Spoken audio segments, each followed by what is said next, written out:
ಸಮಸ್ತ ಕರ್ನಾಟಕದ ಜನತೆಗೆ ಕನ್ಸ್ಯೂಮರ್ ಭಾರತ್ ನ್ಯೂಸ್ಗೆ ಸ್ವಾಗತ. ನಾನು ಎಂ.ಆರ್. ತಳಗೇರಿ. ಮುಗಳಖೋಡ ಗ್ರಾಮದಲ್ಲಿ ದೇವತಾ ಆರಾಧನೆ, ಜನಪದ ಸಂಸ್ಕೃತಿಯ ಸಂಭ್ರಮ. ಹೌದು, ಬಾಗಲಕೋಟೆ ಜಿಲ್ಲೆಯ ಮುಧೋಳ ತಾಲೂಕಿನ ಸುಕ್ಷೇತ್ರ ಮುಗಳಖೋಡ ಗ್ರಾಮದಲ್ಲಿ ಜನವರಿ 30ರಿಂದ ಫೆಬ್ರವರಿ 6ರವರೆಗೆ ಗ್ರಾಮ ದೇವತಾ ಆರಾಧನೆ ವಾರಾಚರಣೆ ಭಕ್ತಿಭಾವದಿಂದ ನಡೆಯಿತು. ಶ್ರೀ ಸಿದ್ಧಾರೂಢ ಭಾರತೀಯ ಆಶ್ರಮದಲ್ಲಿ ಶ್ರೀಮನ್ ನಿಜಗುಣ ಶಿವಯೋಗಿ ರಾಷ್ಟ್ರೀಯ ಪ್ರತಿಷ್ಠಾನ ಆಶ್ರಯದಲ್ಲಿ ಲೋಕನಾಯಕಿ ಸಾಂಸ್ಕೃತಿಕ ಸಂಸ್ಥೆ ಹಾಗೂ ಬಸವ ಜನಪದ ಕಲಾ ಸಂಸ್ಥೆಗಳ ಸಹಕಾರದಿಂದ ಈ ಕಾರ್ಯಕ್ರಮ ಆಯೋಜಿಸಲಾಗಿತ್ತು. ಆಶ್ರಮದ ಪೂಜ್ಯರಾದ ಶರಣ ಬಸವ ಶಾಸ್ತ್ರಿಗಳು ಮಾತನಾಡಿ, ನಿಸರ್ಗವೇ ಜನಪದವೇ ಶಕ್ತಿ, ನೆಲಮೂಲ ಸಂಸ್ಕೃತಿ ಶಾಶ್ವತ ಎಂದು ಅಭಿಪ್ರಾಯ ವ್ಯಕ್ತಪಡಿಸಿದರು.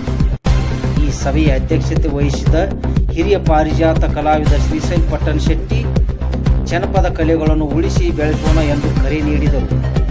ಈ ವೇಳೆ ವಿವಿಧ ಹಿರಿಯ ಜನಪದ ಕಲಾವಿದರನ್ನು ಗೌರವಿಸಲಾಯಿತು.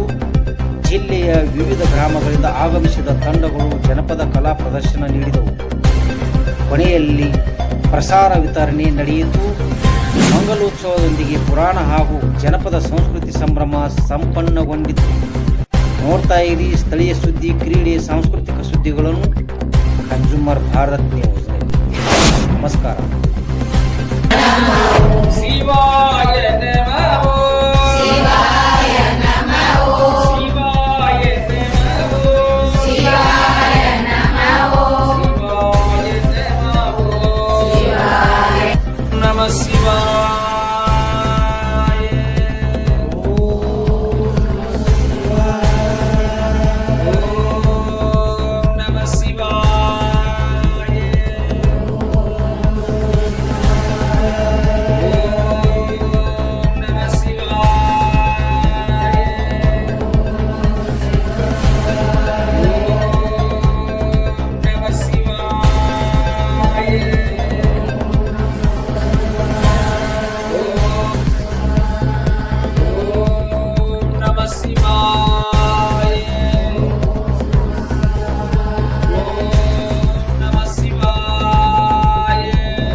ಅವ್ರು ಕೋತ ನಾವು ಎಷ್ಟೋ ವರ್ಷದಿಂದ ಕಲೆಯನ್ನು ಮಾಡ್ಕೊತ ಬಂದ